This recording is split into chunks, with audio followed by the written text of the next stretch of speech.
negatif 1/2. Kemudian negatif 3 tambah 3 darab 1 dapat 0. Jadi sini negatif 1/2 kosong, lepas tu 0 tambah 3 darab 0 0 0. Kemudian 0 tambah 3 1/2 dapat 3/2. Kemudian 5 tambah 3 negatif 1/2. Kita akan dapat jawapan dia 7/2. Masuk kat sini 7/2. Kemudian 1 tambah 3 darab 0 1 1 di sini dan 4000. 4000 tambah dengan 3 darabkan dengan 100. Kita akan dapat 4300. Di sini adalah 4300. Jadi itu adalah nilai second iteration. Selepas second iteration, kita cek balik pada objective function ada tak lagi nombor negatif untuk x, y, z.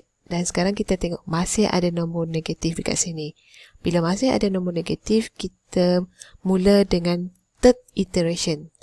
Third iteration di mana proses bermula balik dengan pivot column, pivot row, pivot value. Okey, jadi sekarang kita akan kira untuk proses iteration kali ketiga.